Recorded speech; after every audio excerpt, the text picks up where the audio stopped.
Shalom, shalom, shalom, shalom, peuple de Dieu. Shalom, les enfants de Dieu. J'aimerais vous bénir ce soir et vous dire que le Seigneur vous bénisse abondamment. C'est tous ceux qui sont connectés pour pouvoir partager cette bonne parole avec nous. J'aimerais vous saluer tous au nom de Jésus-Christ de Nazareth et vous annoncer une très bonne nouvelle, que Jésus-Christ est vivant et que Jésus-Christ est avec toi, quels que soient les combats, quels que soient les problèmes, quel que soit ce que tu peux traverser comme situation. Mais j'aimerais t'annoncer ce soir que Jésus-Christ est vivant.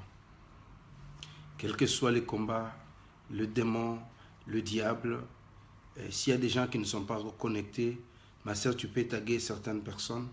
Je dis que Jésus-Christ est vivant. Voilà, Jésus est vivant. Et je dis bonsoir à Papa Bruno, bonsoir à Guy Dieu-Rémy, bonsoir à Rosa d'Angola, bonsoir Deus abençoe, Deus abençoe, Deus abençoe. Donc, que Dieu te bénisse, Rosa d'Angola, Deus abençoe, à paz du Seigneur Jésus-Christ. À paz du Seigneur, comme on dit, à paz du Seigneur, la paix du Seigneur. Donc voilà, que Dieu vous bénisse abondamment. Et je dis bonsoir à tout le monde, bonsoir à ceux qui sont connectés, bonsoir à... Voilà, très content de vous savoir connectés aujourd'hui parce qu'on va essayer de prier ensemble et pouvoir demander au Saint-Esprit. Et je salue aussi mon ami Patrick Kabango qui est avec moi. Que Dieu te bénisse abondamment. Donc voilà, aujourd'hui nous allons essayer de partager une bonne parole. Je dis, je vais donner la suite de mon message que j'étais censé donner hier. Et après, nous allons pouvoir prier le Seigneur. Donc, voilà, que Dieu vous bénisse abondamment. Nous sommes encore très contents. Et je suis heureux de pouvoir partager avec vous la parole d'aujourd'hui. Et je dis merci au Saint-Esprit parce que nous sommes en train de vivre un moment exceptionnel avec le Seigneur, où Dieu est au contrôle. Le Seigneur nous fait du bien. Donc voilà, nous disons merci. Nous disons merci au Saint-Esprit de Dieu pour ce que Dieu est en train de nous faire et tout ce que Dieu est en train de nous donner comme grâce. Donc voilà, que le Seigneur vous bénisse abondamment. Donc voilà, aujourd'hui nous allons parler sur les épreuves et nous allons essayer de donner la suite de notre message clôturé aujourd'hui et puis pouvoir prier ensemble. Voilà, pour ceux qui n'étaient pas ou ceux qui ne sont pas avec nous, j'aimerais vous dire que Dieu est à l'œuvre. J'ai encore un témoignage aujourd'hui, mais le temps ne me permet pas. Il y a une sœur qui vient de m'appeler, nous allons l'appeler aussi parce que elle était diabétique et par la puissance du nom de Jésus-Christ, elle nous suivait pendant qu'on était connectés, pendant qu'on se connecte et qu'on prie ensemble. Elle nous a suivis, elle a suivi mes prières. Et c'est notre chaîne de prière et aujourd'hui, elle est prête à témoigner par la grâce de Dieu. Merci beaucoup, ma sœur Gladys Acoustique. Que Dieu te bénisse abondamment. Je suis vraiment très content de te voir savoir connecter. Voilà. On va prier le Seigneur. On va prier Dieu. Je pense que une très belle chanson de notre frère Thomas Lokofé, et nous allons interpréter la chanson de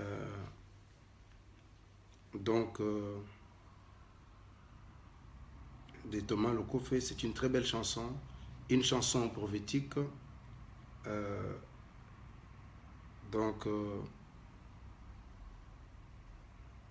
Voilà, donc nous allons Lokofé, nous allons mettre cette chanson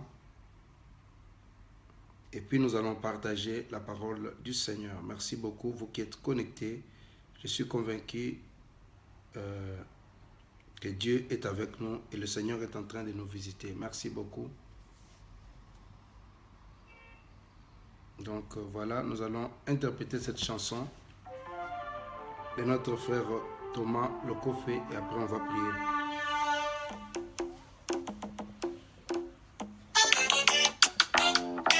C'est une très belle chanson. Prie le Seigneur pour que Dieu puisse... Le secours de l'homme n'est que vanité. Merci Seigneur. Mais ceux qui se confient à l'Éternel ne seront jamais confus. Merci Saint-Esprit de Dieu.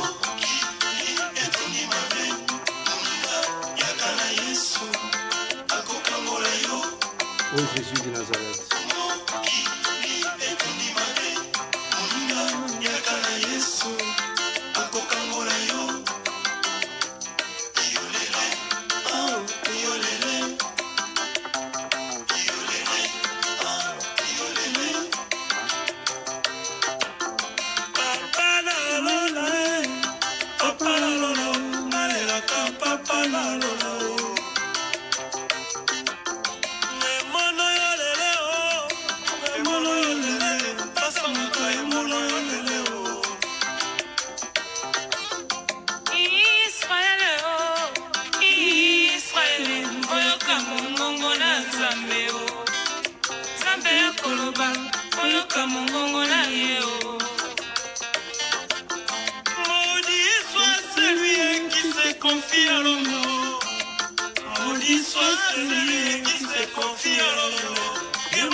Père de gloire, merci pour ce moment précieux. Merci Seigneur notre Dieu pour ce moment où nous allons parler de ta part.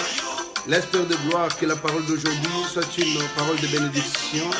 Seigneur, nous voulons que tu nous aides Père de gloire à réaliser de grandes choses et que ce soir soit une soirée exceptionnelle où tu nous aides Père de gloire, où tu vas nous parler Seigneur notre Dieu par rapport à la suite de mon message.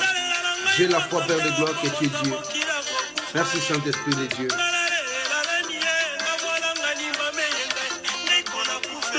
Papa nazangaki na ngai moto akosunganga na la vie kasi utala kutala na Yesu na bomoi na ngai apesanga assurance à la vie.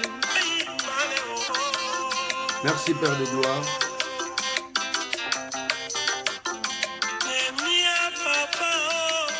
Mia mama basanga mia papa.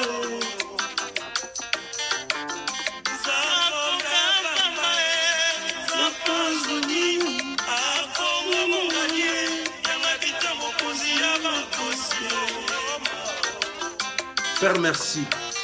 Merci, Père de gloire.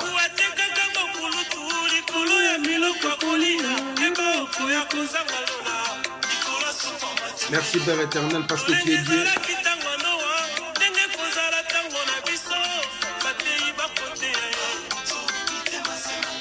Merci, merci beaucoup. C'était une très belle chanson de notre frère Thomas Lokofé qui nous parle de comment ne pas faire confiance aux hommes plutôt que placer sa confiance en Dieu, parce qu'il n'y a que Dieu, mes frères et sœurs. Les hommes finissent toujours par vous décevoir. Un homme peut-être, je ne sais pas ce qu'il est, mais un homme restera un homme. Mais Dieu reste Dieu. Mes frères et sœurs, apprenez à faire confiance à l'Éternel, apprenez à faire confiance à Dieu et Dieu ne vous abandonnera jamais. Voilà, aujourd'hui, je vais vous donner le programme du day, de l'enterrement, comment ça va se passer demain. Pour ceux qui sont connectés, mes frères et sœurs, donc nous avons, pour le, si je peux le dire ainsi, donc voilà, je suis très content de voir ma fille connectée, que Dieu vous bénisse, mes filles, comme je dis, Mirose, que le Seigneur te bénisse aussi, je vois Mireille, Claudia, je vois tout le monde, vraiment que le Seigneur puisse encore vous bénir abondamment, abondamment, merci beaucoup, et aussi Nora, soyez bénis au nom de Jésus-Christ. Donc, je vais donner le programme du Day de Papa Faustin. C'est-à-dire que nous allons enterrer Junior normalement demain matin. Alors, je donne le programme. Vous savez que nous avons présenté nos condoléances à la famille Bokonda qui venait de perdre leur fils aîné. Donc, normalement, ça sera pour demain. Donc, samedi le 8, à partir de 11 heures. Donc, il y aura la messe à l'église Saint-Rémy, place des Coems. Inhumation vers 12 heures au cimetière des Coems. Donc, voilà, je vous ai donné le programme. Je reprends. C'est demain à partir de 11 heures. Il y aura messe à l'église Saint-Rémy, à la place même des Coems. L'inhumation, c'est à partir de 12 heures au cimetière des Coems. Donc, voilà.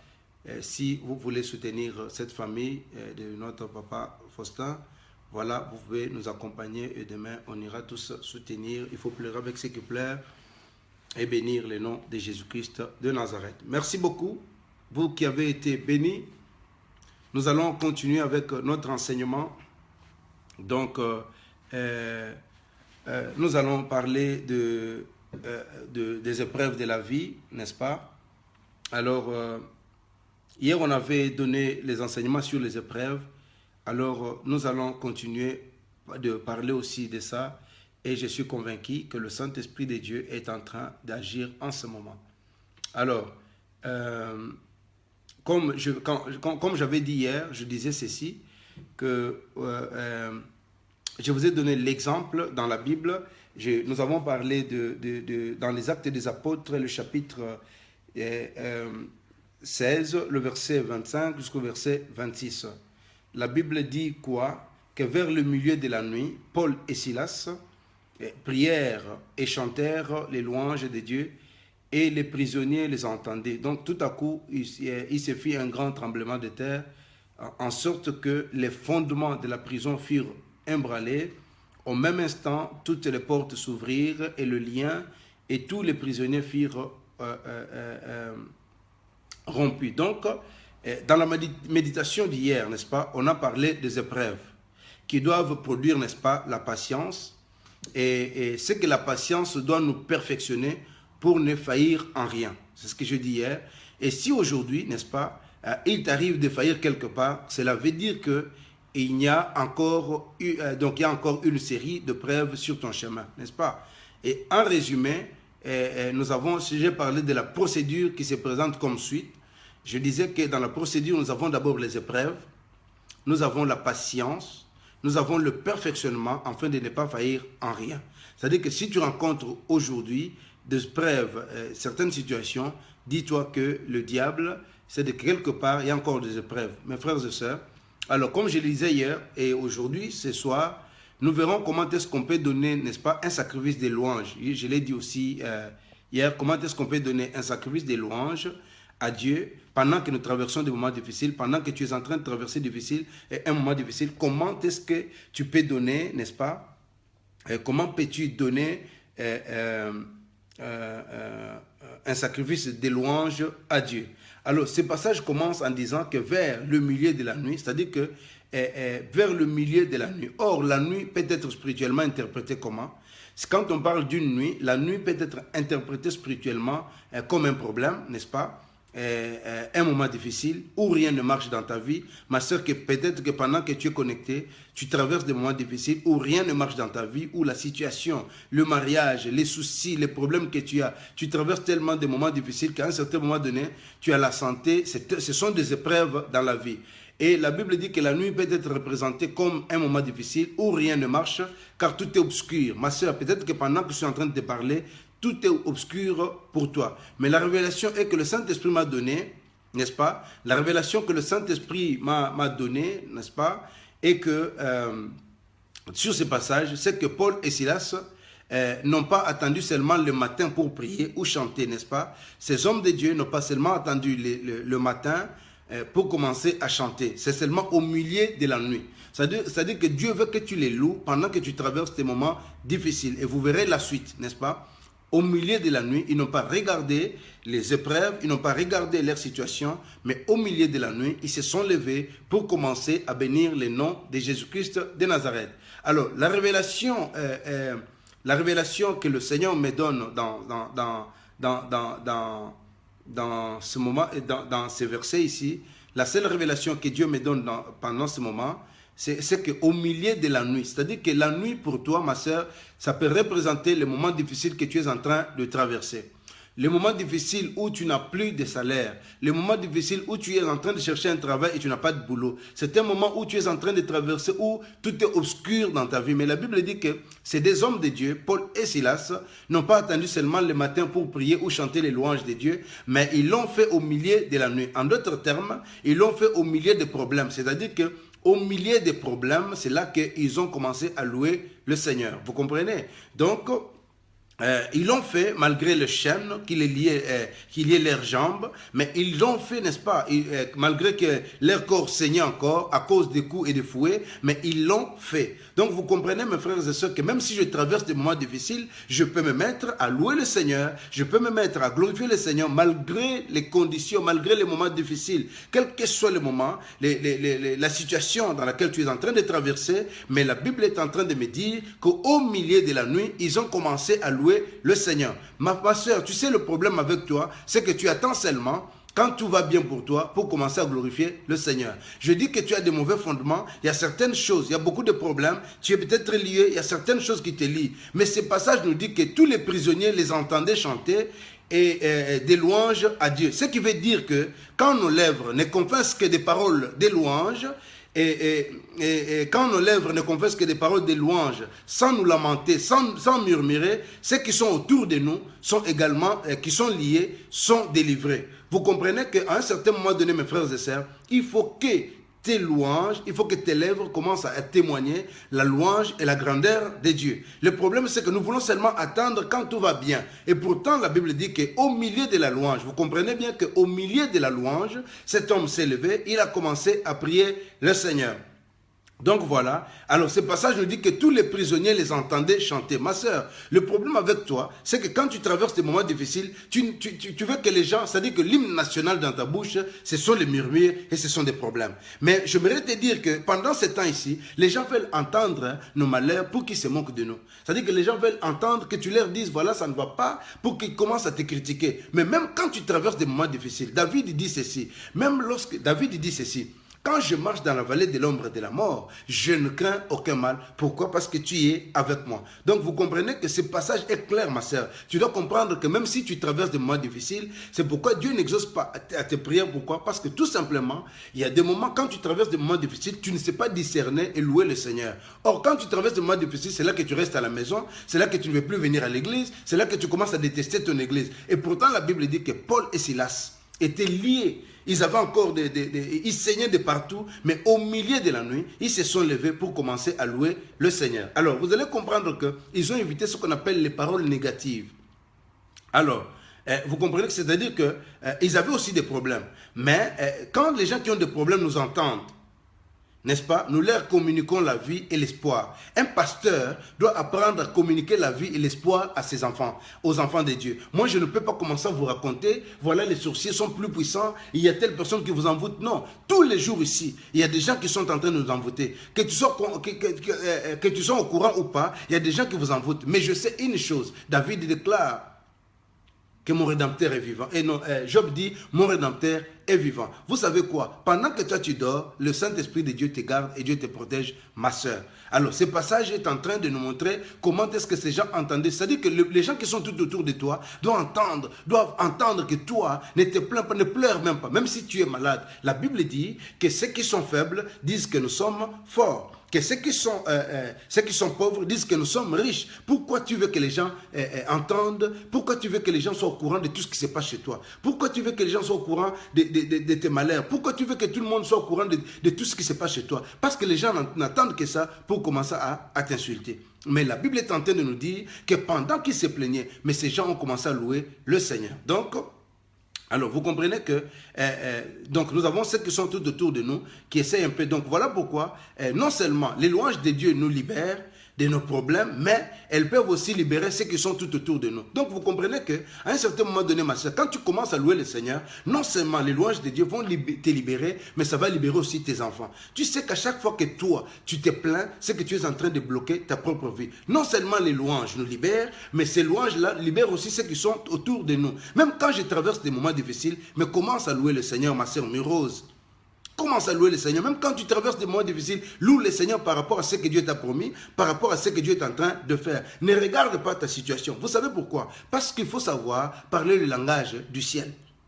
Nous sommes citoyens du ciel. Nous avons intégré le royaume qui n'est pas le nôtre. Nous avons intégré le royaume de Dieu. Et dans ce royaume-là, il y a un langage. Ne parle pas le langage de ton compte bancaire. Ne parle pas le langage de ta maladie. Parce que ton sang te parle aussi. Vous savez, j'ai toujours dit une chose. Il suffit seulement qu'on prélève ton sang et qu'on amène au laboratoire. Ton sang va donner ton identité parce qu'il y a une voix dans ton sang. Ton sang parlera de tout ce que tu as comme maladie. Mais je voudrais te dire une chose. N'écoute jamais, ne suis jamais le langage des circonstances. N'écoute jamais le langage de ta maladie. Parce que ton sang te parle et Dieu aussi te parle. Écoute le langage du ciel, parle le langage du ciel. Tu dois comprendre ce que Dieu est en train de te dire, n'est-ce pas? Alors, non seulement la louange, vous voyez comment la louange peut nous libérer. Vous voyez comment la louange peut libérer nos enfants. Vous voyez comment la louange peut libérer notre famille. C'est-à-dire quoi? La louange peut libérer ta famille. La louange peut libérer tes frères et sœurs. La louange peut libérer tous ceux qui sont tout autour de toi. C'est pourquoi à chaque fois que toi, tu es en train de parler de tes problèmes, tu communiques les pensées négatives aux gens qui sont tout autour de toi, même à tes propres enfants. Mais quand tu te mets à louer le Seigneur, malgré les circonstances, tu es en prison. Un homme qui est en prison, c'est un homme qui financièrement est mort. Un homme en prison, c'est un homme qui financièrement, émotionnellement, tu es mort. Quand tu es en prison, c'est que tes enfants n'évoluent pas. Tout ça, ne commence pas à accuser les autres personnes. Commence seulement à louer le Seigneur. Comprends que ce sont des épreuves et les épreuves doivent produire la patience. Vous comprenez? Donc, je vais répondre à une personne aujourd'hui par rapport à une préoccupation que Dieu m'a donné une parole. Pendant que je priais en tant que prophète, je vais répondre à une préoccupation. Ma soeur, soyez toujours connectés. Le Seigneur m'a révélé quelque chose. Donc, vous comprenez, n'est-ce pas? Donc, alors, je vais lire encore un autre verset pour vous amener encore plus loin. Si vous lisez dans, je parle sur les épreuves, si vous lisez dans 1 Samuel, chapitre 17, le verset 37. 1 Samuel, chapitre 17, le verset 37. David dit encore que l'Éternel m'a délivré de la griffe du lion et de la patte de l'ours. Donc, il dit, écoutez ce que David est en train de dire, hein? David, devant l'épreuve, n'est-ce pas? Vous comprenez? Devant l'épreuve, David dit ceci. Suivez-moi très bien. David dit encore que l'Éternel qui m'a délivré, l'Éternel qui m'a délivré de la griffe du lion et de la patte de l'ours me délivrera aussi de la main de ces Philistins. Et Saoul dit à David, va et que l'Éternel soit avec toi. Alors, tout à l'heure, j'étais en train de terminer ma méditation en parlant de Paul et de Silas, qui étaient en prison, n'est-ce pas, mais qui priaient et chantaient les louanges de Dieu au milieu de la nuit. C'est-à-dire qu'en prison, et que leurs louanges ont déclenché une incroyable puissance de Dieu, à tel point que toutes les portes de la prison se sont ouvertes, n'est-ce pas? Et tous les autres prisonniers, n'est-ce pas? Tous les autres prisonniers qui les entendaient ont également été libérés. Alors, la conclusion était que les louanges peuvent non seulement nous libérer, nous, mais elles peuvent libérer également ceux qui sont tout autour de nous. Donc, vous comprenez que quand je commence à louer le Seigneur, c'est que je libère mon église, je libère mes frères et sœurs, je libère ceux qui sont tout autour de moi. Ces gens sont en prison. Comment expliquer que moi je suis en prison, mais je commence à louer le Seigneur? Ne regarde pas ta situation, ma sœur. Ne regarde pas ton cas, mon frère. Il y a des gens qui sont venus me voir. Il y a une sœur qui va appeler tout à l'heure pour témoigner combien elle était connectée pendant qu'on priait. Elle a reçu sa délivrance d'une maladie qu'on appelle... voilà. Donc aujourd'hui, le Seigneur m'a révélé pendant que je priais le Seigneur. Je parle de la sœur Sintu, Skyet Sintu. Voilà. Le Seigneur m'a montré quelque chose. Donc pendant que j'étais occupé à prier, ma sœur, si tu es connectée, tu peux faire signe de vie. Donc j'aimerais te donner une révélation que Dieu m'a donnée. Ben, je vais te donner après. Je continue d'abord avec cette bonne parole. Merci beaucoup. Que Dieu bénisse ma sœur. Donc, que Dieu bénisse ma sœur. Comment on appelle? Que Dieu bénisse ma sœur. Ma sœur Alerte aussi. Donc, vous comprenez, n'est-ce pas? Alors, maintenant, j'aimerais répondre à une question. Je vais répondre, n'est-ce pas? je disais que il y a une sœur qui m'appelle sur Messenger alors que je suis en direct et je ne sais pas comment répondre à cet appel. Donc, voilà. Et je disais que nous avons parlé de ça. Alors, maintenant, la question qu'on peut se poser est celle de savoir qu'est-ce que Paul et Silas pouvaient bien dire au Seigneur comme louange alors que tout allait très mal pour eux. Donc voilà, ça c'est une question que tout le monde doit se poser. Qu'est-ce que Paul, n'est-ce pas, et Silas, alors qu'ils étaient en prison, pouvaient bien dire au Seigneur comme louange, n'est-ce pas? Qu'est-ce qu'ils allaient dire comme louange à Dieu alors que tout allait mal pour eux, n'est-ce pas? Alors, vous comprenez que ce que ça veut dire, comment est-ce qu'ils pouvaient remercier Dieu pour ce qu'il avait de temps? C'est-à-dire qu'ils ont commencé, ça c'est ce qu'on appelle la foi, commencer à louer le Seigneur pour ce qu'il allait déjà, ce qu'il devait accomplir, n'est-ce pas?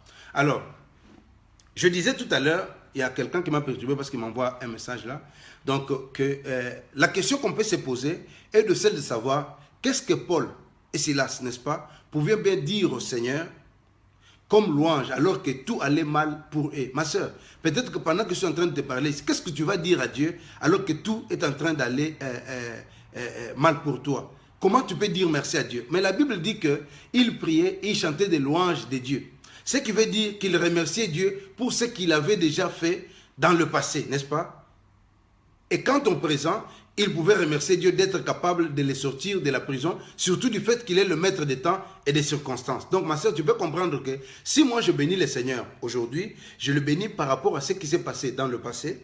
Et je sais que parce qu'il m'a délivré dans le passé, c'est qu'au présent aussi, il me bénira, il va me délivrer. Et le futur aussi, il va me délivrer. Voilà pourquoi ma soeur, même si tu traverses des moments difficiles, essaie un peu de bénir le Seigneur, de lui dire merci par rapport à ce qu'il est en train de faire, ce qu'il avait déjà fait. Si tu ne sais pas dire merci, tu as le souffle de vie, dis merci à Dieu. Donc il pouvait remercier d'être capable, n'est-ce pas, de les sortir de la prison, surtout qu'il était le maître des temps et des circonstances. Alors, vous comprenez que si vous lisez bien les Écritures, vous allez comprendre que Dieu est tellement bon et que Dieu fait tellement de grandes choses et Dieu est occupé à nous délivrer. Alors, vous devez comprendre aussi que Dieu qui avait permis cette humiliation-là, il a un plan derrière cette humiliation. Ma soeur, tu dois comprendre, si Dieu a permis que tu sois humilié, c'est qu'il y a un plan derrière. Maintenant, Dieu m'a donné une révélation pendant que je priais tout à l'heure concernant la sœur Sky Sintu. Dieu m'a révélé qu'il y avait une maison. Je ne voyais pas une maison, je voyais une voiture. Et dans cette voiture-là, je vois un homme assis dans cette voiture. Mais devant cette voiture, je voyais du sang. Et Dieu m'a parlé, par une voix audible, ma sœur, écoute ce que le Seigneur m'a donné comme vision. Et je voyais qu'il y avait un homme et une dame qui venaient maintenant, qui prenaient du sang et qui mettaient juste devant la voiture. Ils mettaient du sang, ils mettaient du sang. Le Seigneur m'a donné une parole pour te dire que il n'y a rien de sorcellerie dans la vie de ton père. Par contre, ce sont des démons qui essaient un peu de se cacher derrière votre père pour, c'est-à-dire que ça peut vous pousser à croire que cet homme est sorcier. En réalité, il n'est pas sorcier. Mais ce qui est vrai, le diable vous combat beaucoup. C'est pourquoi le diable se cache derrière l'image de votre papa. Et il y a beaucoup de prophètes qui passent à côté, qui donnent des révélations concernant ton papa comme s'il était sorcier. Mais en réalité, il n'est pas sorcier. Ça, je te l'ai dit au nom de Jésus-Christ de Nazareth. Je te l'ai dit, ce que Dieu m'a donné comme prophétie, comme révélation, ton père n'est pas sorcier. Ton père, ce sont des gens qui essayent un peu voilà, et de mauvais esprits. C'est pourquoi, voilà pourquoi le Saint-Esprit m'a confirmé, il m'a donné cette bonne parole pour que je te le dise et que tu pries le Seigneur. Ce qui est vrai, c'est qu'il y a une force de réclamation. Tu dois seulement prier contre la puissance de réclamation qui réclame seulement ta famille pour que ta famille puisse mourir. Mais ça n'a rien à voir parce que le même combat que vous avez, c'est le même combat que votre père aussi a. Il est combattu, on vous combat parce qu'on est en train. Alors, tous ces prophètes qui te racontent des choses, que ton père est sorcier, je te dis aujourd'hui que c'est faux et archi faux. Ton père n'est pas sorcier, il n'est pas sorcier et je te donne cette révélation au nom de Jésus-Christ de Nazareth. Ça, c'est Dieu qui me l'a dit. Je ne peux pas te le cacher. Je te l'ai dit, ma sœur, merci. Sois bénie. Dieu m'a confirmé que ton papa... Je ne connais pas ton papa. Je ne l'ai jamais vu, mais je t'ai dit que le Seigneur m'a donné cette parole, que ces prophètes sont en train de te manipuler, ces gens sont en train de te raconter des choses. Et je te dis encore que bientôt, tu vas tomber enceinte et tu viendras témoigner au nom de Jésus-Christ. Le seul problème, c'est que le diable est en train de compliquer seulement pour compliquer, mais je te dis la parole de Dieu, une parole que Dieu m'a donnée, que bientôt tu vas tomber enceinte et tu vas donner naissance à un enfant. Et ça, je te le dis au nom de Jésus-Christ de Nazareth. Quel que soit le combat, crois à cette parole, écris cette prophétie et tu viendras témoigner. Bientôt, je dis bientôt, tu viendras témoigner. Tu passeras maintenant en direct pour témoigner de ce que Dieu est occupé à faire. Donc voilà, loin de ce que les gens te racontent, loin de tout ce que les gens te disent, papa est sorcier, non, non et non. Voilà une parole que Dieu m'a donnée, que je voulais te donner, parce qu'il y a beaucoup de pasteurs qui sont manipulateurs, il y a des prophètes qui sont manipulateurs et ils sont en train de te manipuler. C'est-à-dire que tout ce qu'ils font, c'est pour que toi, tu aies de la haine. Et voilà pourquoi, depuis ce temps-là, même si tu aimes beaucoup ton père, mais tu sens en toi que tu as quelque chose contre ton papa par rapport à ce que tu as entendu. Et Dieu me dit que tu n'as pas entendu d'une bouche d'une seule personne, de plusieurs personnes qui essaient de parler, de te dire certaines choses, connaissant, sachant que mais le vrai prophète est venu t'annoncer maintenant que c'est faux, parce que Dieu me l'a dit, ton père n'est pas sorcier. Voilà. Donc, et puis je te dis comme signe, bientôt tu vas tomber enceinte. Bientôt tu donneras. Et tu es en train de pleurer. Que personne ne te dise qu'on a bloqué, on t'a bloqué. Non, non, non. C'est vrai qu'il y a un combat. Mais je suis venu t'annoncer une bonne parole aujourd'hui en tant que prophète pour te dire que ton père n'est pas sorcier et que Dieu d'Abraham, Dieu d'Isaac te bénisse. Mais sauf que il y a quelque chose du côté de ton papa. Ma soeur, écoute-moi très bien. C'est la chose que le diable utilise pour pouvoir détruire votre famille. C'est pourquoi vous avez remarqué cette mort où les gens sont en train de mourir mystérieusement dans votre famille. Et je te dis que c'est un combat, tu dois beaucoup prier, mais ça ne vient pas de ton père. C'est-à-dire que c'est une famille élargie, ça vient d'une famille élargie. Voilà pourquoi j'aimerais te dire que tu dois faire très attention et ne pas, voilà, ne pas chercher, crois-moi, le Saint-Esprit m'a dit une chose, tu dois beaucoup prier le Seigneur et le Dieu d'Abraham, Dieu d'Isaac est celui qui va te bénir au nom de Jésus-Christ. Voilà, sois béni, reçois ton enfant, reçois ta bénédiction. J'aimerais que tu viennes témoigner que tu n'étais pas ici, je priais pour toi et que le Saint-Esprit t'a béni au nom de Jésus. Des prophètes a parlé, n'est-ce pas? Voilà, que Dieu te bénisse abondamment. Voilà que la personne est en... écoute-moi très bien. Par contre, je te dis que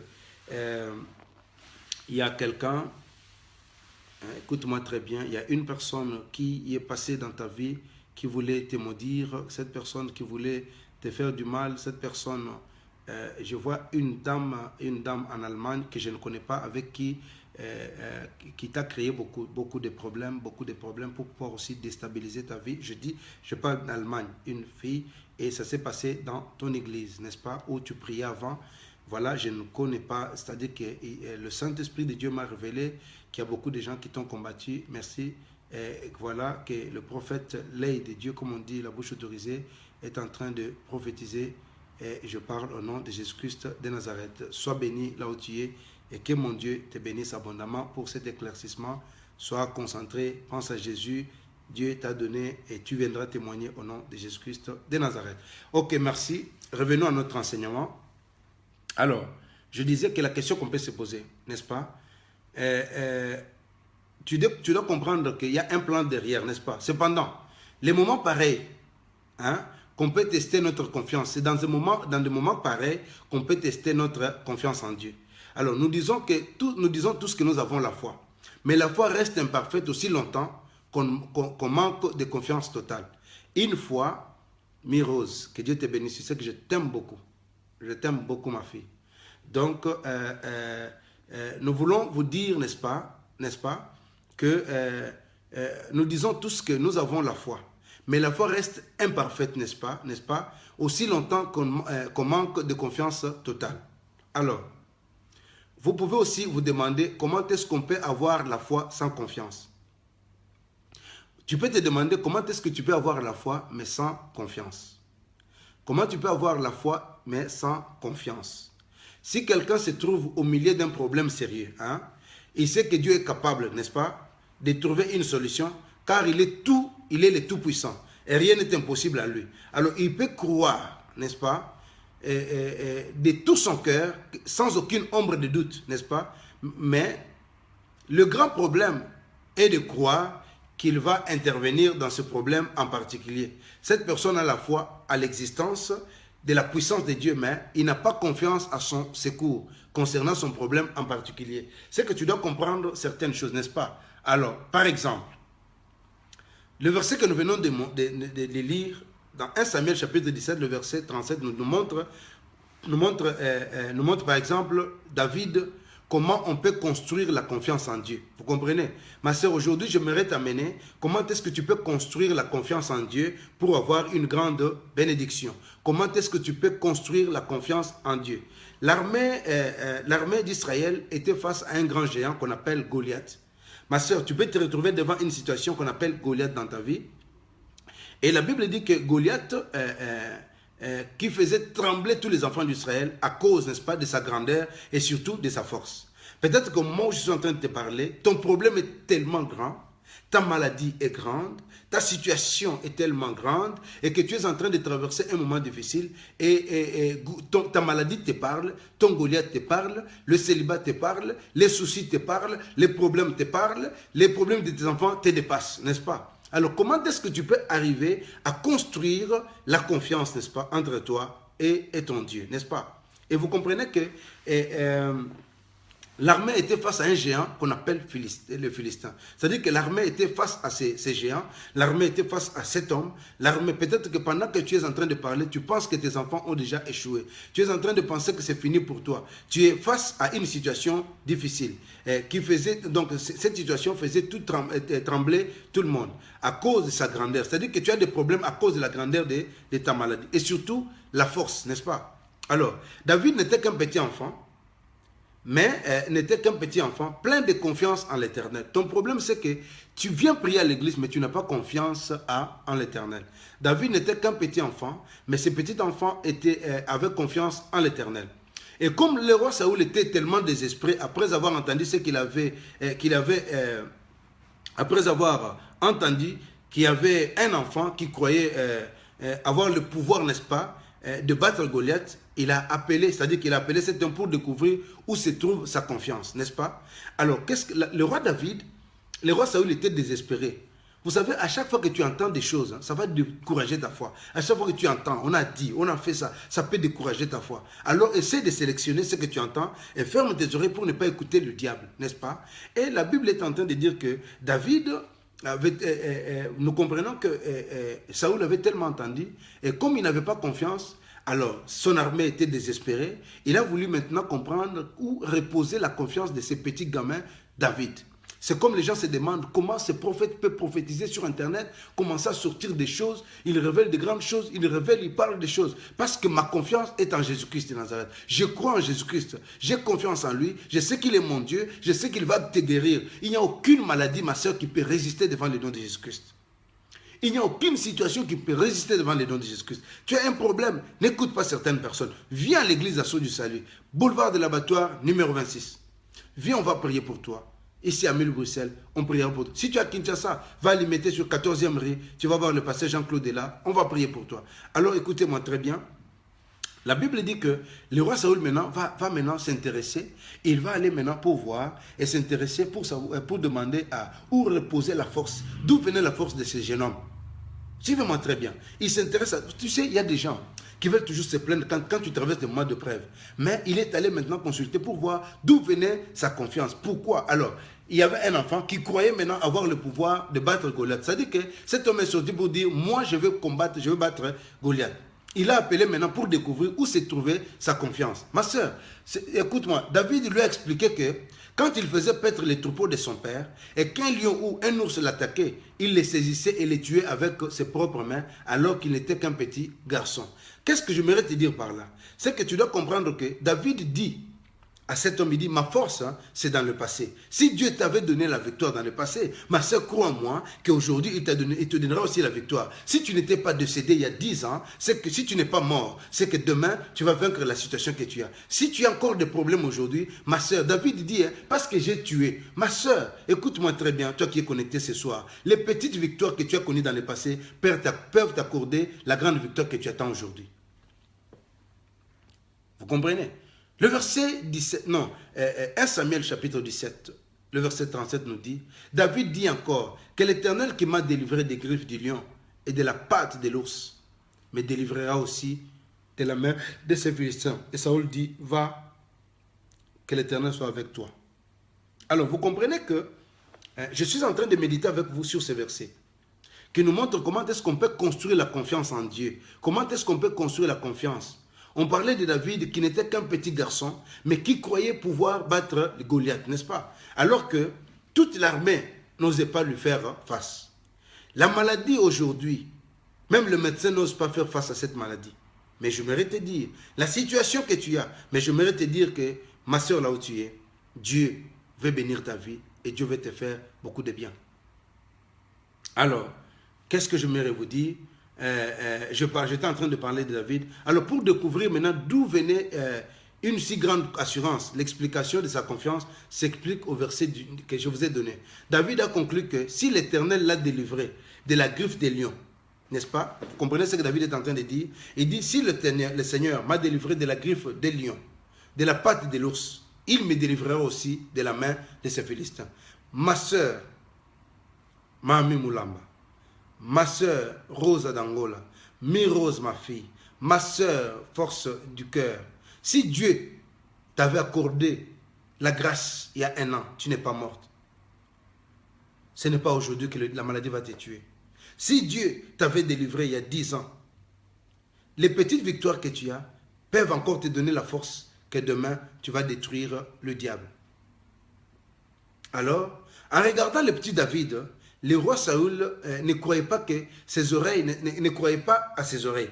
Vous savez pourquoi? Car il savait combien un lion est dangereux avec ses 250 kilogrammes, n'est-ce pas? 250 kilos. Parce que les lions pèsent 250 kilos. Et qui ne peut pas tuer aussi un petit garçon, alors sans l'intervention d'une puissance surnaturelle. C'est-à-dire que le roi regarde, il dit, s'il a tué un lion, le lion, c'est petit est un petit. Les lions pèsent combien? Ils pèsent, vous comprenez, n'est-ce pas? Les lions pèsent 250 kilos. Donc, si lui, il est arrivé à tuer les lions, c'est qu'un jour, il va tuer aussi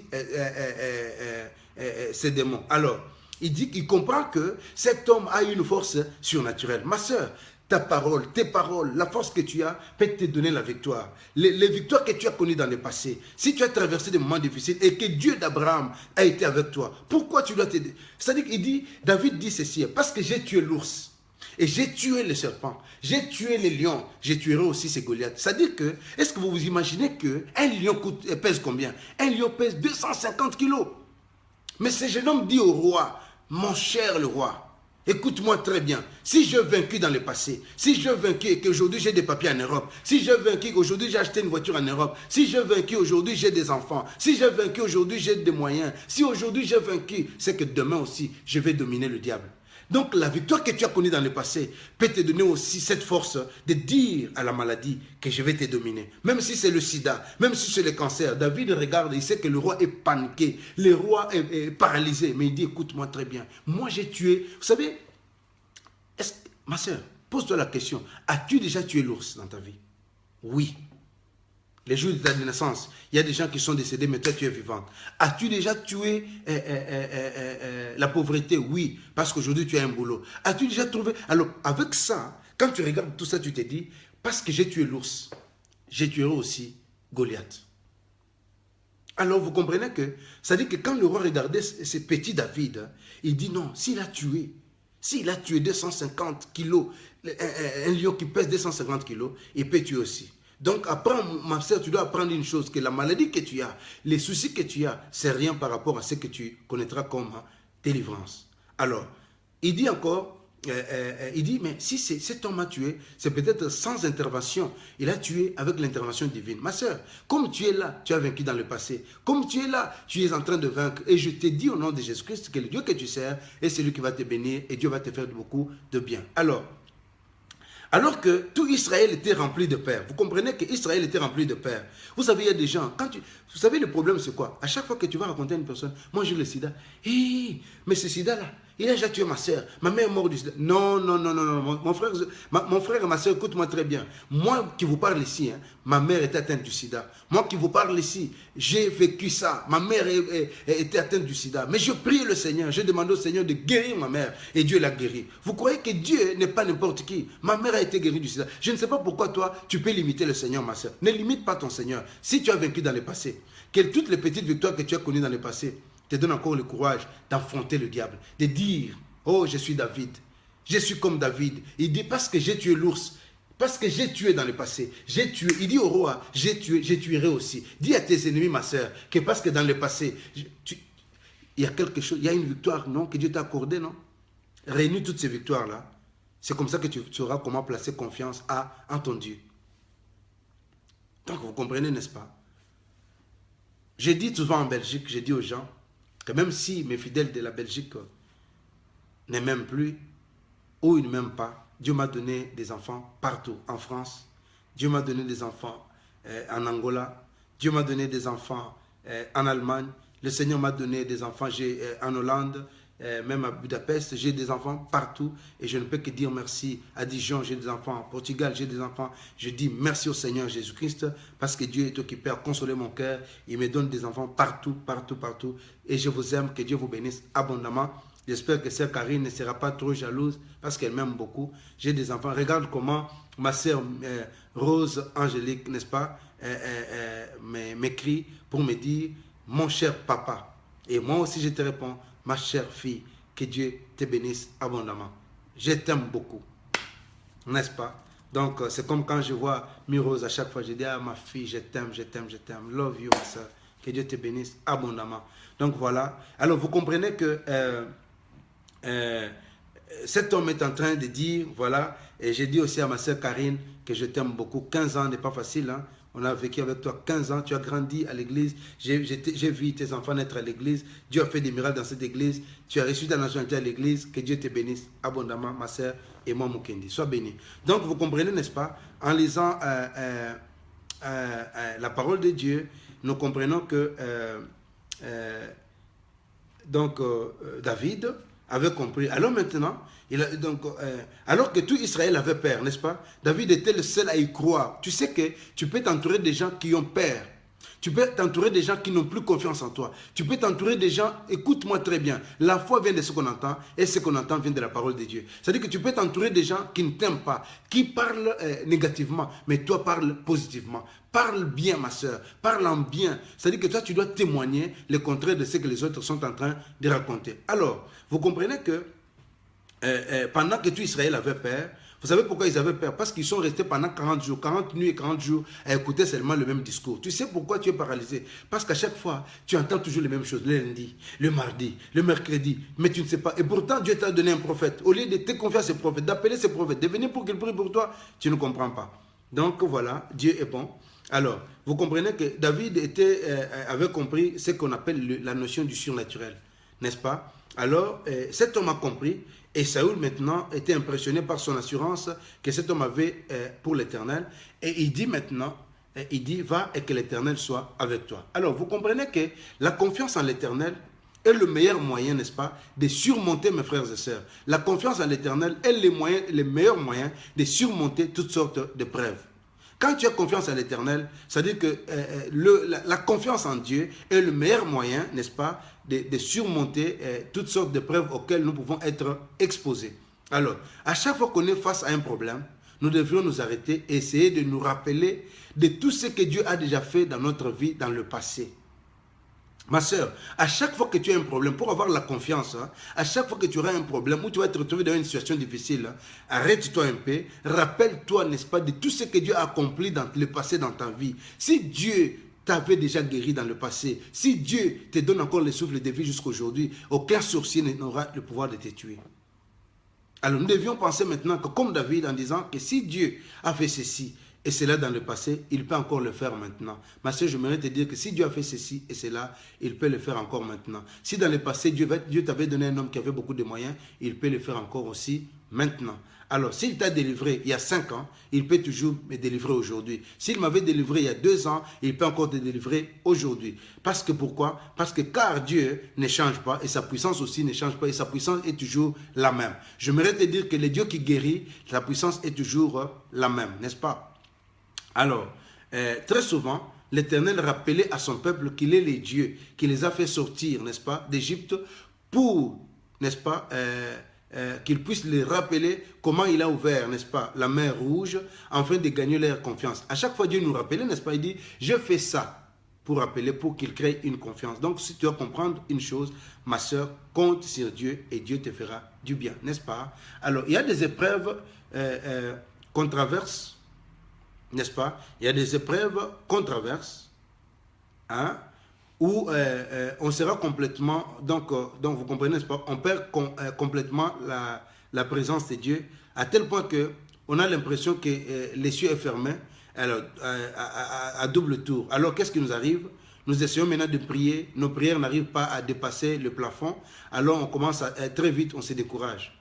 Je sais que certains d'entre vous, n'est-ce pas, comprennent ce dont je suis en train de parler. Malheureusement, dans de telles situations, n'est-ce pas, la plupart des chrétiens cessent de prier. Vous comprenez? Il y a beaucoup de gens qui cessent de prier, qui se découragent, qui commencent à bouder. Les seigneurs, donc, je décourage, je ne vais plus à l'église, je ne vais plus prier, en se laissant emporter par cet esprit de lamentation. Ils sont remplis maintenant de dégoût, d'amertume, mais ils ignorent une chose. C'est qu'en agissant ainsi, n'est-ce pas, ils sont en train de tendre la main au diable, n'est-ce pas, qui va encore bloquer votre vie et bloquer la main de Dieu pour que Dieu ne puisse pas vous bénir. Ne te décourage pas, ma soeur. N'est-ce pas? Alors, pour clôturer notre enseignement aujourd'hui, j'aimerais vous parler sur le meilleur comportement dans de telles circonstances. Quel est le meilleur comportement, ma sœur Rosa d'Angola? Quel est le meilleur comportement, Mi-Rose, ma fille? Quel est le meilleur comportement, ma sœur Nénette? Quel est le meilleur comportement, ma sœur Jeannette? Quel est le meilleur comportement, ma sœur Mami Moulamba? Quel est le meilleur comportement, Gracia, Noël? Donc, vous comprenez que Noëlla, n'est-ce pas? Nora, quel est le meilleur comportement? Alors, comment permettre à Dieu de nous secourir? Comment permettre à Dieu de nous secourir? Comment permettre à Dieu de nous secourir quand nous traversons une période très difficile de la vie? On a l'impression d'être coupé du ciel. Or, qu'est-ce que je disais tout à l'heure? Que certains chrétiens abandonnent la prière, se laissent laisse tout tomber et développe maintenant une attitude négative en se lamentant tous les jours, en commençant même à accuser le pasteur. Les paroles comme « je n'ai pas de chance dans ma vie »,« je ne pourrai jamais m'en sortir ». Et vous savez quoi? Quand tu dis ça, vous devez comprendre que derrière chaque parole, Jésus dit « les paroles que je vous donne sont esprit et vie ». Chaque parole, derrière chaque parole, il y a soit un esprit de vie, soit un esprit de mort. Chaque fois que tu déclares dans ta vie, ma soeur, c'est toi qui te bloques. Toi-même, tu te bloques. Toi-même, tu te bloques, ma soeur. Toi-même, tu te bloques. Moi, je ne pourrai jamais me marier. Moi, un homme pour moi, voilà, un homme pour moi, bon, ça m'est égal, je peux avoir seulement un enfant, et puis voilà, j'oublie, hein. Eh bien, moi, ça dit que tu es en train de créer, c'est-à-dire il y a un esprit derrière chaque parole, il y a un esprit soit de vie, soit un esprit de mort. Évite les mauvaises paroles. Alors, ce sont ces paroles qui n'ont... alors, ce sont ces paroles ici qui rendent maintenant notre situation encore plus dure et plus difficile, n'est-ce pas? Pire encore, mais nous sépare de la présence de Dieu et Dieu ne règne pas au milieu de la lamentation, mais Dieu siège au milieu de la louange et de l'adoration. C'est-à-dire que Paul a compris que Paul et Silas en prison, ils ont compris qu'ils vont mieux commencer à louer le Seigneur. Hein, c'est Mireuse, tu as compris, hein? Tu as écrit Amen, que Dieu te bénisse. Donc voilà. Alors, au lieu de nous décourager, n'est-ce pas, ou de nous lamenter, hein, le verset nous dit que, Hébreux chapitre 4, le verset 16, dit « Approchons-nous donc avec assurance du trône de la grâce, afin d'obtenir miséricorde et de trouver grâce pour être secourus dans nos besoins. » Je reprends, Hébreux chapitre 4, le verset 16, dit ceci « Approchons-nous donc avec assurance. C'est-à-dire quand je m'approche de Dieu, je m'approche avec assurance. N'est-ce pas? Approchons-nous donc avec assurance du trône de la grâce afin d'obtenir miséricorde et de trouver grâce pour être secouru dans nos besoins. C'est-à-dire que quand j'ai l'assurance, mon frère Nas les colibris, quand j'ai l'assurance, mon frère Narcisse Kalamba, j'ai l'assurance en moi que quelles que soient les circonstances, je vois l'invisible, je vais accomplir l'impossible. Je vois que même si je n'ai pas, demain je l'aurai. Même si les gens parlent mal de moi, mais moi je sais voir. C'est ça la foi. C'est ça la foi. Je suis en train de parler d'un homme de foi. C'est-à-dire qu'un homme qui traverse des moments difficiles, tu es en prison, mais tu te lèves pour louer le Seigneur. Parce que Dieu n'habite pas au milieu des murmures, mais Dieu siège au milieu de la louange et de l'adoration. C'est pourquoi vous avez vu que Paul et Silas étaient en prison. Ils ont commencé à louer le Seigneur. Même si tu es malade, commence à louer le Seigneur. Même si ça ne va pas dans ta vie, commence à bénir le nom de Jésus. Même si ça ne va pas, même si ça ne marche pas, commence seulement à louer le Seigneur et Dieu te permettra de voir certaines choses que tu ne pourras jamais voir. Commence à louer le Seigneur, mais ne parle pas le langage des circonstances. Ne parle pas ton langage. Ne regarde pas la vie comme si tu es en train de voir. Même si, mon frère Pedro, si tu sens que tu as mal au genou, commence à témoigner seulement que tu es guéri. Commence à dire merci à Jésus-Christ. Ne te laisse pas influencer par certaines choses. Au lieu de nous décourager, au lieu de commencer à vous lamenter, vous devez comprendre que le seul moyen, c'est de prier, n'est-ce pas? Alors, qu'est-ce que la Bible nous dit? Donc la Bible nous dit que nous devons nous approcher du trône de la grâce, ce qui veut dire prier. C'est-à-dire que quelqu'un qui prie s'approche du trône de la grâce. Quand on dit nous devons nous appuyer, n'est-ce pas? Nous appuyer, nous devons nous approcher du trône. C'est-à-dire que c'est comment est-ce qu'on peut s'approcher de Dieu? C'est une façon de prier, n'est-ce pas? Donc, c'est une façon de faire quoi? De prier. Au lieu de nous décourager ou de nous lamenter, le verset nous dit, n'est-ce pas, que nous devrions nous approcher du trône de la grâce, ce qui veut dire nous devons prier. Quand on dit s'approcher du trône de la gloire, c'est de faire quoi? De prier. Alors, comme vous pouvez le remarquer, dans ce verset, il ne suffit pas seulement de prier, mais il faut aussi prier avec assurance. Il y a beaucoup de gens qui passent à côté parce que vous priez, mais en même temps vous vous lamentez. Vous priez, en même temps vous vous plaignez. Mais il dit que c'est-à-dire que lorsque tu pries, tu dois avoir l'assurance. Qu'est-ce qui manque dans tes prières? C'est ce que tu n'as pas l'assurance. Tu n'es pas sûr de ce que tu es en train de demander à Dieu. Tu n'es pas sûr de ton Dieu. C'est-à-dire que lorsque tu t'approches de Dieu, tu dois prier, en même temps, tu dois avoir l'assurance. Il y a beaucoup de gens qui vont dans nos églises, n'est-ce pas? Merci beaucoup à mon frère Nas Fort TV, Nas qui est un site connu aussi, Nas4 TV, pour ce que tu es en train de faire et pour ta contribution. Que Dieu te bénisse abondamment, mon très cher frère. Donc, vous voyez que quand le problème avec le frère, c'est que vous venez à l'église, vous priez, mais tu n'es même pas sûr de ce que tu es en train de faire. C'est comme les disciples qui étaient en train de prier. Ils étaient quelque part, Pierre est en prison. Pendant qu'ils priaient, à un certain moment donné, Pierre maintenant vient pour frapper. Pierre arrive maintenant pour leur dire comment libérer. Ils sont peur. Ils ont peur. Ils ont eu peur de ne pas... Il dit, mais qu'est-ce qu'il vient faire ces messieurs? Alors qu'ils avaient prié. Donc il y a beaucoup de gens qui prient, mais ça dit que c'est bien de prier, mais ce qui te manque, c'est quoi? C'est l'assurance. C'est bien de dire merci à Dieu, mais ce qui te manque quoi? C'est l'assurance. Tu dois avoir l'assurance. C'est pourquoi la Bible dit que la foi est une ferme assurance des choses qu'on espère et une démonstration de celles qu'on ne voit pas. Vous comprenez, n'est-ce pas? Donc, alors, la Bible est en train de nous dire qu'il faut prier avec assurance. Alors, les prières basées sur une assurance plaisent à Dieu. Elles sont très efficaces. C'est-à-dire qu'une prière efficace, c'est une prière qui est faite avec assurance, n'est-ce pas? Une fois dans le problème, beaucoup de chrétiens n'arrivent pas à prier avec assurance. Oui, je prie, mais bon, voilà. Comment veux-tu que Dieu te bénisse? Comment veux-tu que Dieu te bénisse? C'est-à-dire que même moi qui te parle ici, tu me détestes. Comment veux-tu que Dieu te bénisse? Même moi c'est-à-dire comment tu n'as pas l'assurance? Et le diable, vous avez la cible pour le diable, c'est quoi? C'est ta foi. Tu peux prier, mais est-ce que tu as l'assurance?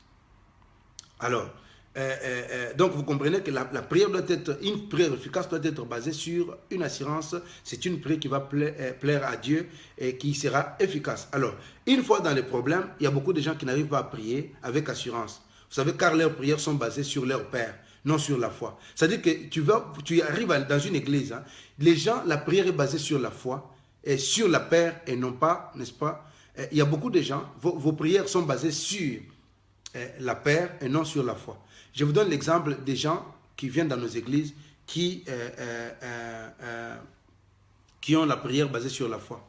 Si tu dis à une personne que non, ta fille, on va bouffer ta fille par un sorcier. Aïe, aïe, aïe, aïe, aïe. C'est-à-dire qu'elle va commencer à chasser les démons, l'énergie, elle commence à chasser, elle bouge, tout simplement parce que cette prière-là n'est même pas basée sur la confiance. C'est tout simplement parce qu'elle a peur. Et tu penses que Dieu va écouter une telle prière. Mais quand tu as confiance en Dieu, même sans crier, je dis au nom de Jésus, au nom de Jésus-Christ de Nazareth, le diable va te libérer.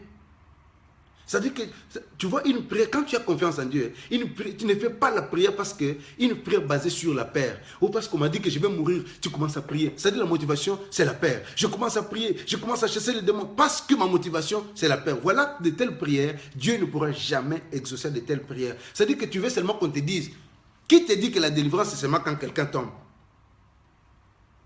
Je priais pour une fille au Canada. Moi, je suis ici. Je priais le Seigneur. Dieu l'a délivré là où il était. Mes frères et sœurs, j'aimerais partager avec cette parole. Parce qu'il y a beaucoup de gens qui sont dans l'ignorance. Vous croyez prier, mais vos prières sont basées sur la peur. Il y a beaucoup de pasteurs qui ont compris qu'en vous disant certaines choses, des faux prophètes, ils vous racontent des choses. Quand ils vont vous dire des choses, vous serez obligé de prier par peur. Tellement que tu as peur, tu vas commencer à prier. Oh non, on m'a dit qu'on a volé l'étoile de mes enfants. Ah, mon frère, qui va voler mon étoile? Quel est ce sorcier-là qui peut voler mon étoile? La Bible dit que quand je dors, c'est Dieu qui veille sur moi. Quelle est cette personne qui peut voler mon mariage? Quelle est cette personne qui peut voler mon intelligence? Il n'a pas ce pouvoir-là. Je ne peux pas donner au diable ce pouvoir-là. Même dans le cas de Job, le mandat du diable a été limité. Il ne pouvait pas aller au-delà de ce que Dieu lui avait dit. Jamais, jamais, jamais, jamais. Parce que Dieu dit, hein, je ne te permets pas de toucher à sa vie. Touche à ses enfants, mais ne touche pas à sa vie. Tu ne comprends pas que le diable a permis. Voilà pourquoi écoute-moi très bien. S'il arrive un malheur aujourd'hui, c'est que Dieu a permis.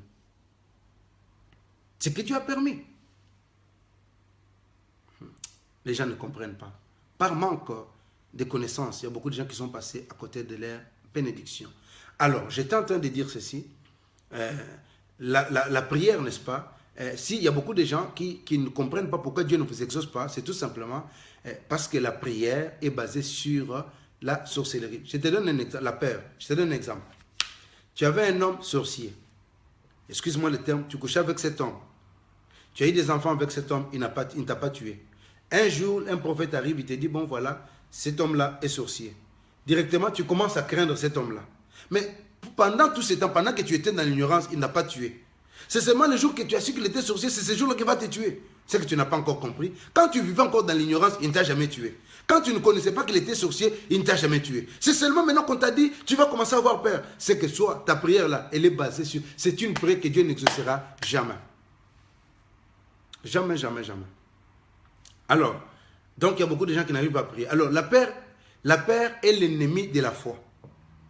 C'est-à-dire que si ta prière est basée sur la peur, tu dois comprendre que la peur est l'ennemi de la foi. Et la peur vient du diable. Une fois qu'on s'approche du trône de Dieu dans la prière, il veut que nous soyons aussi remplis d'assurance, n'est-ce pas? Et le verset nous dit que c'est une condition pour obtenir sa miséricorde et trouver grâce à ses yeux. Donc l'accès à la miséricorde veut dire, l'accès à la miséricorde, n'est-ce pas? L'accès à la miséricorde veut dire, dans Hébreux chapitre 1, le verset 7, l'accès à la miséricorde veut dire qu'il ne considère plus nos faiblesses, n'est-ce pas? Vous comprenez, n'est-ce pas? Il ne considère plus nos péchés, mais ça veut dire qu'il ne considère plus nos faiblesses, nos péchés, qui peuvent être un obstacle, car il nous voit, n'est-ce pas, à travers le sang de Jésus-Christ. Alors vous devez comprendre que pour que Dieu nous exauce, qu'est-ce qu'il faut faire?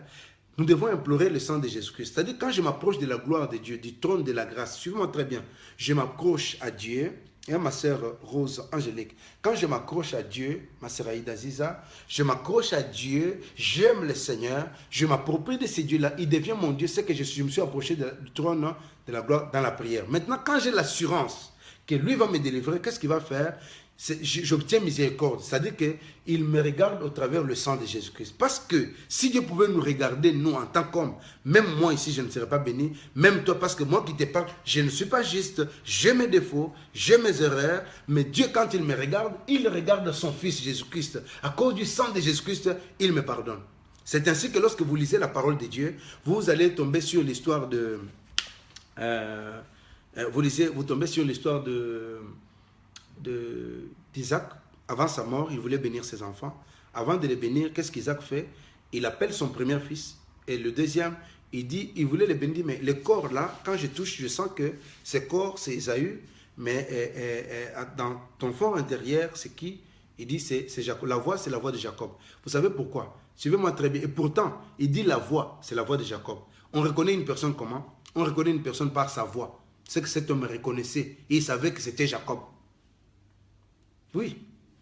Parce que moi, aujourd'hui, si Aïda m'appelle, je sais reconnaître sa voix. C'est ma fille, je sais reconnaître sa voix. Je dis, ça c'est Aïda. Donc, Jacob savait que si c'est Gladys qui m'appelle, je sais reconnaître que ça c'est la sœur Gladys. Vous comprenez? Donc, Jacob savait. Mais pourquoi est-ce que là, on va développer ce point-là un autre jour, n'est-ce pas? Alors maintenant, l'accès, quand on s'approche de Dieu, du trône de gloire dans la prière, avec assurance, qu'est-ce qu'il faut? C'est le sang de Jésus qui arrive et Dieu nous pardonne. Donc, alors maintenant, vous allez comprendre que dans le verset, Hébreux chapitre 1, le verset 16, nous dit, Dieu nous pardonne de nos faiblesses et de nos péchés. Alors, vous devez comprendre aussi que le même verset continue en disant que si toutes ces conditions sont réunies, alors on peut être secouru de nos besoins. Le verset dit que si toutes ces conditions sont réunies, Dieu va te secourir de tes besoins. Ma soeur, cet enseignement est capital. Si tu réunis les conditions, tes besoins, le mariage que tu cherches, tu l'auras. Alors, quelles sont ces conditions qui seront... donc, ces conditions-là sont 3 étapes. Je te donne ces conditions. D'abord, première étape, s'approcher du trône de la grâce. Ça veut dire prier. Si tu as de quoi écrire, tu peux écrire. Première étape, c'est quoi? Je m'approche du trône de la grâce. C'est la prière. Deuxième étape, l'accès à la miséricorde de la grâce. C'est-à-dire que quand je m'approche, quand je prie, avec assurance, j'ai l'accès maintenant à la miséricorde ou de la grâce. C'est-à-dire que Dieu me pardonne, il pardonne mes faiblesses. Et maintenant, qu'est-ce qu'il va faire? Il va me secourir. C'est le secours de Dieu dans nos besoins. Pour que Dieu arrive à te secourir, ma sœur, tu dois comprendre ces versets. Et cette parole est en train de t'aider, ma sœur Murose. Que Dieu te bénisse abondamment, ma sœur Watalu. N'est-ce pas? Alors maintenant, la meilleure stratégie du diable est de semer la peur dans nos cœurs. Le diable sait comment semer la peur dans nos cœurs pour que nous perdions une assurance. Car il sait très bien que les prières basées sur la peur, c'est une prière qui n'est pas assez, qui ne permettra à Dieu de nous secourir dans nos besoins. Tu as des besoins, tu veux que Dieu vienne te secourir. Mais si ta prière est basée, écoute-moi très bien, si ta prière est basée dans la paix, sur la paix, ma soeur, tu ne seras jamais secouru. Jamais, jamais, jamais, tu seras secouru. Ta prière doit être basée sur la confiance et non sur la paix. C'est pourquoi quand tu vois un prophète qui commence à crier la paix en toi, ne prie pas parce que tu as peur, mais prie parce que tu as l'amour, prie parce que tu as confiance en Dieu. Donc, qu'est-ce que Jésus nous dit?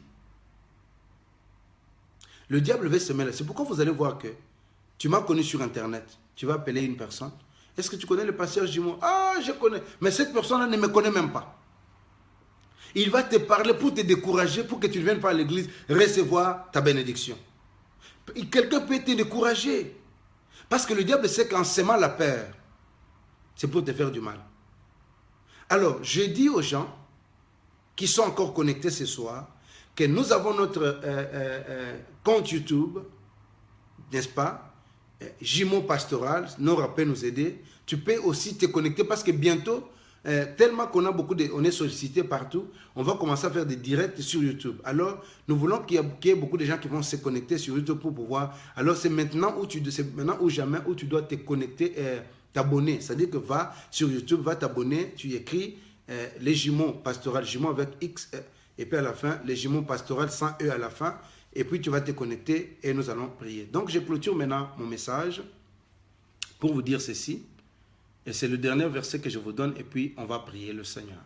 Et on clôture avec cette série d'enseignements. Alors, Jésus dit ceci. Parce que le diable sait qu'en créant la peur, Est-ce que tu connais? Je connais. Est-ce que tu connais? Tu connais. C'est-à-dire qu'il crée la peur en toi parce qu'il sait que quand la peur arrive, la peur va chasser la foi ou c'est la foi qui va chasser la peur. Mais écoutez ce que Jésus dit. Jésus dit dans Luc chapitre 10, le verset 19. Il dit, voici, je vous ai donné le pouvoir de marcher sur les serpents et les scorpions et sur toute puissance de l'ennemi. Et rien ne pourra vous nuire. Je vais terminer mon enseignement en disant que la meilleure stratégie du diable, c'est de s'aimer quoi? La peur. C'est que le diable est en train de faire, de s'aimer la peur dans nos cœurs pour que nous perdions toute assurance. Car il sait très bien que la prière basée sur la peur n'est pas efficace. Le diable a tout fait pour créer, vous comprenez, n'est-ce pas? Jumeau pastoral en un mot. Abonnez-vous s'il vous plaît pour recevoir toutes nos prédications, les prédications du pasteur ou du prophète Jean Bosco, n'est-ce pas? Alors, donc il n'est pas efficace, n'est-ce pas? Alors maintenant, nous devons chasser la peur en confessant les promesses de Dieu, celles que Dieu nous a données dans Luc chapitre 10, le verset 19, où Jésus nous rappelle qu'il nous a donné, c'est-à-dire qu'il a donné à tous ceux qui ont cru en lui le pouvoir de marcher sur la puissance de l'ennemi et surtout, rien ne pourra les nuire, n'est-ce pas? Alors, ce sont de telles paroles qui chassent la peur et ouvrent la porte à la foi et enfin que l'assurance qui est une porte pour obtenir la miséricorde. Parce que l'assurance est une porte qui va te pousser à obtenir la miséricorde et la grâce. Afin d'être secouru dans nos besoins. C'est-à-dire que pour que tu sois secouru dans tes besoins, tu dois prier, mais avec assurance. Parce que c'est l'assurance qui ouvre, qui est une porte à la foi, n'est-ce pas, et qui permet, n'est-ce pas, à recevoir la miséricorde et la grâce afin d'être secouru. Si tu veux être secouru, tu dois faire cela au nom de Jésus. Alors, si quelqu'un vous dit qu'il n'a jamais eu peur de l'adversité, c'est-à-dire il sera en train de vous mentir, car la peur est indispensable. Mais l'important est de dominer. C'est-à-dire que tu ne peux pas dire que tu n'as jamais eu peur. Tout le monde a peur.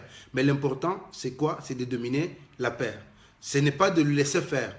On ne peut pas chasser la peur sans la connaissance de la parole de Dieu pour comprendre, pour prendre conscience des promesses de Dieu afin d'y bâtir notre foi. Alors, avant de terminer mon enseignement, il est très important de savoir distinguer les problèmes permis par Dieu et ceux qui sont conçus spécialement et planifiés par le diable.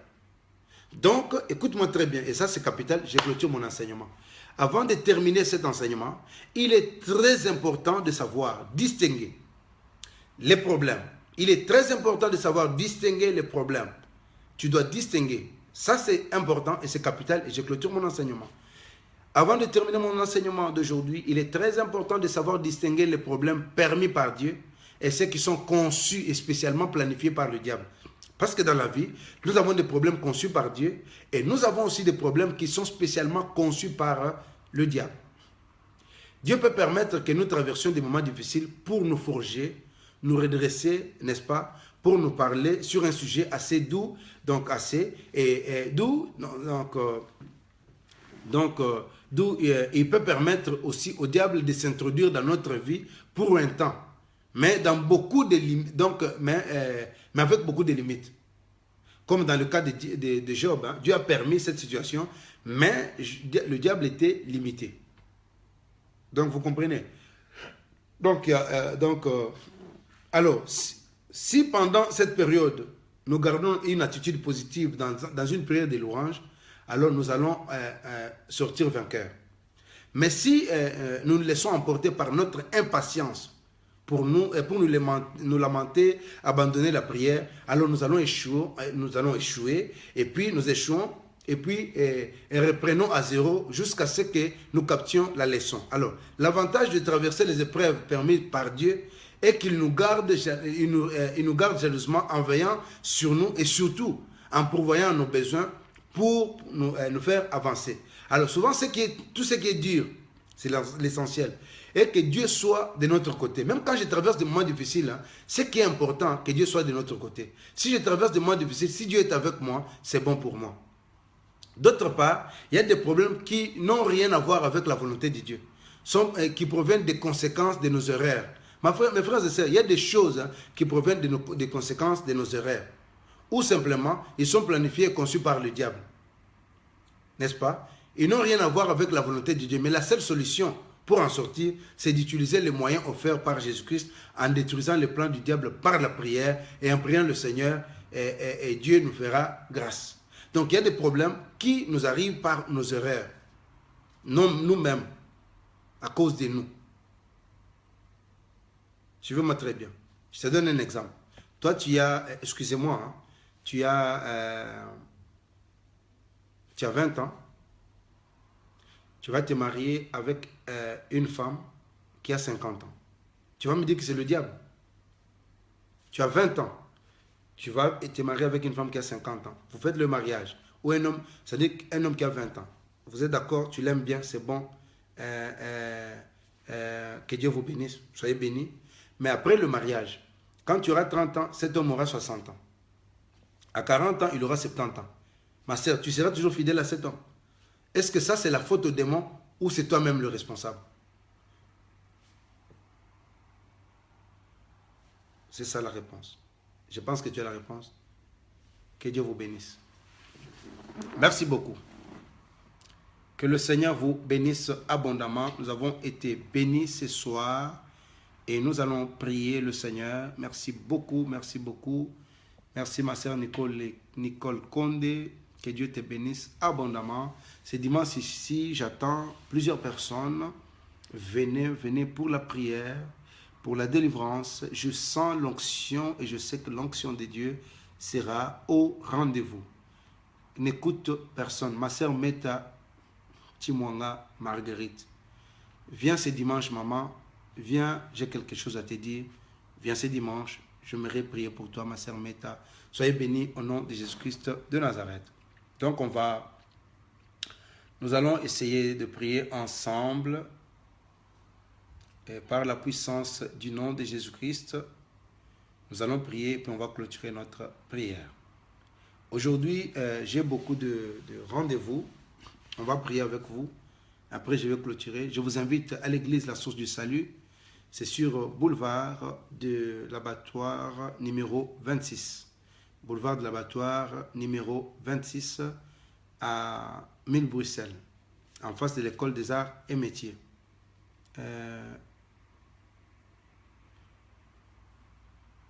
Ok, merci Rosa d'Angola. Écris-moi, ma soeur, que Dieu te bénisse abondamment.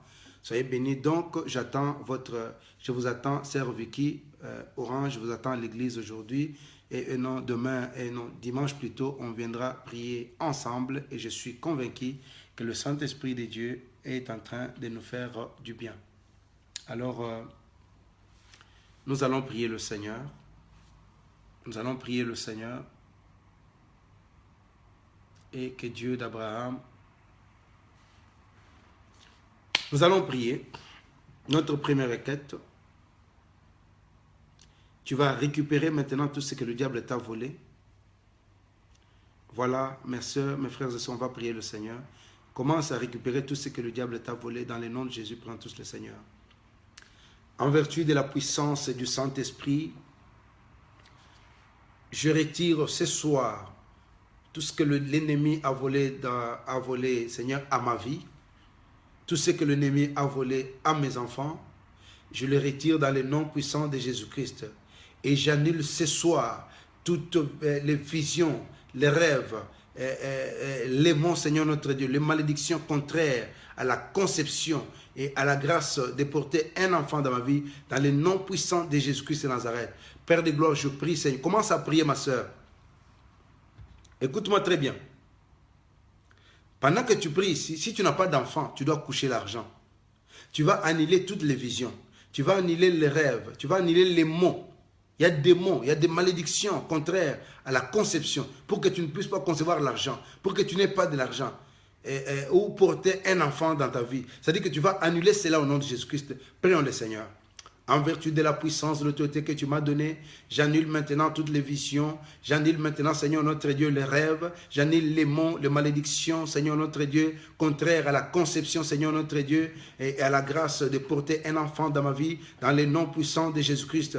J'ordonne à toute imagination négative Seigneur notre Dieu, qui s'oppose à ma capacité de procréer, Seigneur notre Dieu, et de mourir dans les noms puissants de Jésus-Christ, notre Seigneur. Seigneur, laisse-moi voir ta puissance, ô Dieu de gloire. Laisse-moi voir ta puissance de guérison, Seigneur, dans ma situation. Laisse, Seigneur notre Dieu, laisse-nous, Seigneur notre Dieu, Fais voir, Seigneur notre Dieu, ceux qui sont connectés, Père de gloire. Fais voir, Seigneur notre Dieu, ceux qui sont connectés, Père de gloire, la puissance de guérison dans tous les organes, Seigneur notre Dieu, de leur corps, qui sont liés, Seigneur, à la conception, à la guérison, et Seigneur notre Dieu, à la poursuite, Seigneur notre Dieu, d'une saine, oh Dieu, grossesse dans les noms puissants de Jésus. Père de gloire, je prie pour ceux qui sont stériles. Je prie, Père de gloire, pour ceux qui veulent concevoir, dans les noms de Jésus-Christ de Nazareth. Je prie, Seigneur notre Dieu, je suis convaincu qu'ils vont témoigner. Je prie pour les mariages, ô Dieu de gloire, que tes anges descendent maintenant, ils mettent, Seigneur notre Dieu, chacun de nous, qu'ils mettent en contact, Père de gloire, à ma sœur, avec celui que tu as préparé pour cette sœur, dans les noms de Jésus-Christ de Nazareth. Ô Dieu de gloire, que Dieu, Seigneur, qui vivifie, Seigneur notre Dieu. Dieu, Seigneur notre Dieu, qui vivifie les morts, qui ressuscite les morts, Père de gloire. Accélère, Seigneur notre Dieu, tout ce qui concerne, Seigneur notre Dieu, leur conception en ce moment, dans les noms puissants de Jésus. Que leur ventre, Seigneur, soit purgé maintenant par le feu de Dieu, par le feu du Saint-Esprit, dans les noms puissants de Jésus-Christ. Au nom de Jésus-Christ, je brise maintenant toute alliance, Seigneur notre Dieu, qui empêche ceux qui sont connectés de procréer, Seigneur notre Dieu, par le feu de Dieu, dans les noms de Jésus. Je les rends, Seigneur notre Dieu, impénétrable, Seigneur, par tout esprit anti-grossesse occasionnel, ô Dieu de gloire, ou régulier, dans les noms de Jésus. Père de gloire, que tous les parasites, Seigneur notre Dieu, combattant le mariage de mes frères et sœurs qui sont connectés maintenant, soient nuls et sans effet dans les noms de Jésus. Seigneur, corrige maintenant tout trouble, Seigneur notre Dieu, dans le fonctionnement des